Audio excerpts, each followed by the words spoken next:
about the Alien franchise, it's easy to get caught up in the terror of those xenomorphs.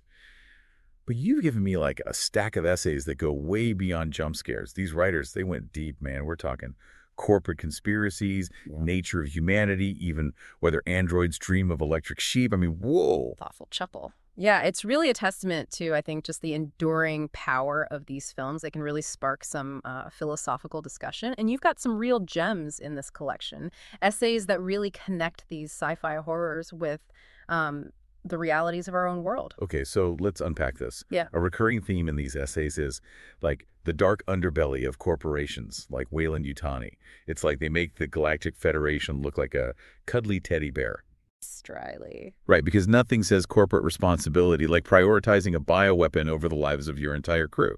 Several of the essays use the company's actions as a springboard to discuss the ethical implications of unchecked capitalism, and they don't hold back. Yeah, one essay really stuck with me. It pointed out how Weyland-Yutani consistently treats its employees as kind of disposable assets, much like we see in the real world, unfortunately. The essay draws a direct line between this behavior and the theories of Karl Marx, specifically his concept of alienation. It's a chillingly relevant concept. Marx argued that under capitalism, workers become alienated from their labor, their humanity, and even from each other, all in service of profit. And when you look at how Weyland-Yutani operates, sending those miners into the unknown on LV-426, demanding Ash secure that xenomorph at all costs. I mean, it's a textbook example of how this alienation plays out, I think, in a corporate setting. It's like the essay argued that for a company like Weyland-Yutani, a human being is just another resource to be exploited, just like the minerals they're mining or, well, the xenomorphs themselves. Precisely. And this dehumanization allows them to justify some truly horrific actions. Remember in Aliens when that corporate representative is more concerned about the loss of the Nostromo than the deaths of the crew? I think that perfectly illustrates how, in the pursuit of profit, human life itself becomes a mere line item on a balance sheet. That scene, seriously, always makes me cringe. You think after the Nostromo incident they'd at least pretend to care about the lives of their employees, but nope. It's enough to make you paranoid about that next email from corporate, you know. Amused, perhaps. But on a serious note, the essays highlight a really crucial point. This systemic disregard for human welfare. It isn't just confined to some dystopian future. It's a very real problem in our world today, one that we need to confront. So we're all just cogs in the machine, doomed to repeat the sins of Weyland-Yutani. That's a pretty bleak outlook. Not necessarily. Some of the essays offer a glimmer of hope. One in particular explores the philosophy of John Dewey. He believed that we as a society have the power to shape our own destiny. We're not simply passive victims of some preordained economic system. Okay, so what does that actually look like? How do we fight back against these corporate behemoths and reclaim our humanity, so to speak? Well, for Dewey, it starts with engagement. Engaging in critical dialogue, questioning assumptions, and actively participating in the political process. We need to recognize that we have a voice and a responsibility to use it. So, listener, what does this all mean for you? It's a call to action, really. The next time you see a corporation acting unethically, don't just shake your head and scroll on.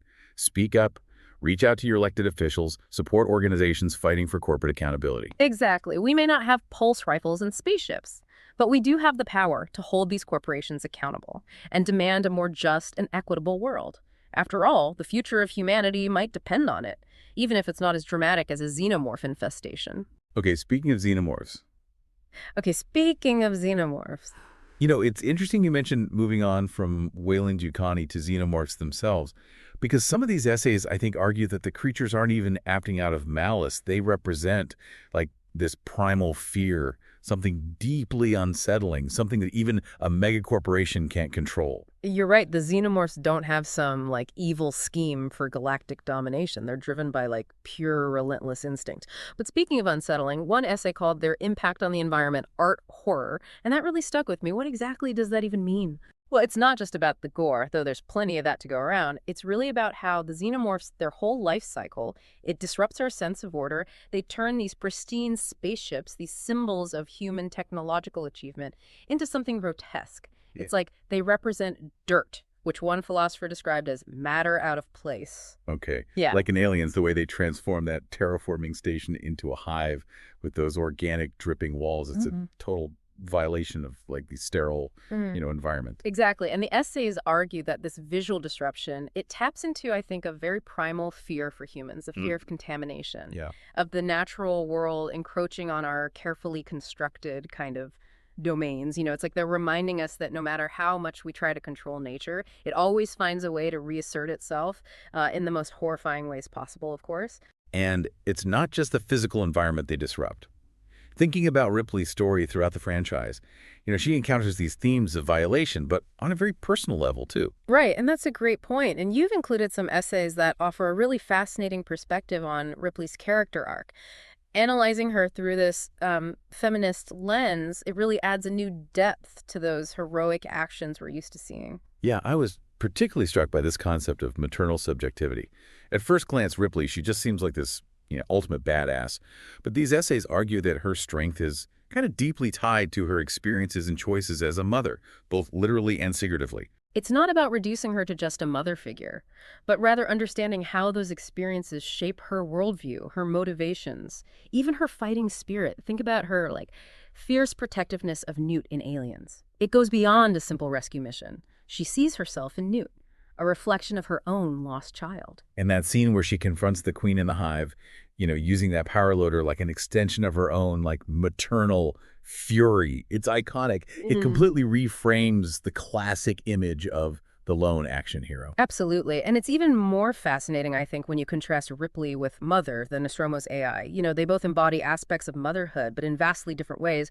Ripley represents a more intuitive, protective, even self-sacrificing form of, like, maternal instinct, while Mother embodies a cold, calculating, and ultimately destructive form of control. It's a really interesting juxtaposition. It's like the films are kind of asking us to consider whether these seemingly natural instincts are inherently good, or if they can be, like, twisted and corrupted by outside forces, whether it's a corporation like Weyland-Yutani or, an alien creature. And speaking of questioning our assumptions, let's talk about the elephant, or rather the xenomorph in the room. One of these essays takes a very, I think, unexpected approach, analyzing the xenomorphs through the philosophy of Friedrich Nietzsche, specifically his concept of the Übermensch, or overmen. I have to admit, when I first saw that essay title, I was like, okay, this is either genius or completely bonkers. But then the more I read, the more intrigued I became. So it argues that the xenomorphs embody some aspects of Nietzsche's ideal, right? Exactly. Nietzsche believed that humanity was kind of shackled by traditional morality, by our herd instincts and fear of embracing our full potential. He envisioned the Übermensch as a being who transcends those limitations, who creates their own values and lives life on their own terms without apology. And the xenomorphs, in their own, terrifying way, I think, seem to fit that description. It's like they're just saying, we are what we are. We're not bound by your human concepts of good and evil, your social contracts, or your fear of a little chaos. Precisely. They operate on pure instinct, driven by survival and procreation. They're masters of adaptation, constantly evolving to overcome any obstacle. There's a certain brutal honesty to their existence that we, with all our complexities and neuroses, might even envy. Okay, envy might be a strong word, but I get what you mean. They're not hypocrites. They're not driven by greed or ambition beyond, basic survival. They're a force of nature, terrifying and awe-inspiring in equal measure. And the essay makes this, I think, really compelling argument that their aggression, which is often seen as monstrous, could actually be interpreted as a form of self-defense against a species, humans, that repeatedly seeks to capture them, to study them, and ultimately to exploit them. It makes you wonder, if we keep poking the bear, so to speak, are we really surprised when it bites back? Maybe we the villains in this story, encroaching on their territory, violating their very nature for our own selfish purposes. It's a thought-provoking reversal, one that challenges us to look beyond, I think, our very anthropocentric view of the universe.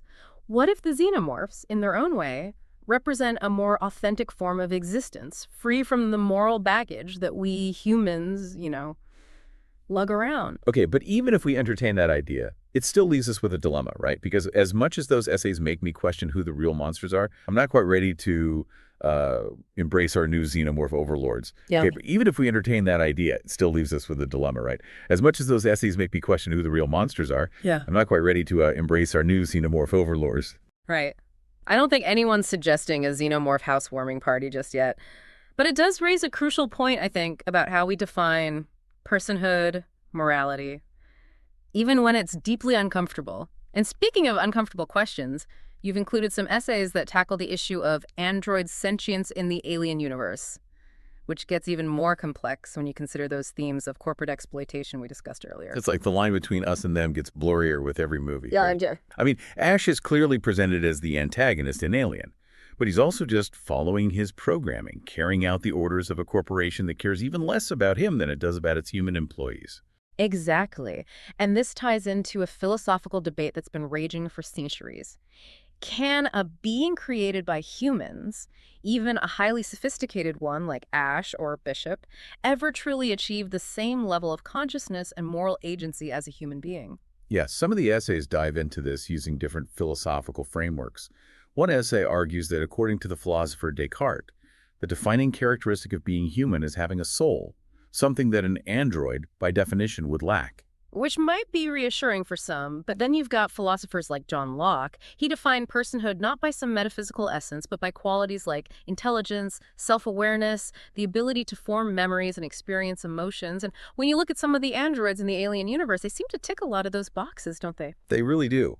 Think about Bishop in Aliens. He's brave, compassionate, even a little bit sarcastic. He risks his own life to save Ripley and Newt. And he expresses genuine sadness when Newt dies. Exactly. And let's not forget David in Prometheus, who seems capable of independent thought, creativity, even a sense of ambition, however misguided it may be. So where does that leave us? Mhm. Are we ethically obligated to treat these synthetic beings with the same respect and consideration as humans, even if we created them? It's a question that's becoming increasingly relevant as artificial intelligence continues to evolve in our own world. It certainly is, and it challenges us to examine our own biases and assumptions about what constitutes a person worthy of our moral consideration. Is it simply being a member of a particular species, or are there other criteria, other ways of being in the world that deserve our respect and protection? Which brings us back to those unsettling questions about the xenomorphs, doesn't it? If we're willing to entertain the possibility that even these creatures deserve a certain level of ethical consideration, it forces us to confront a whole new way of thinking about our place in the universe. It does. It challenges us to move beyond our anthropocentric worldview, to recognize that we are just one species among many, each with its own intrinsic value and its own right to exist. It's a humbling thought, and a daunting one.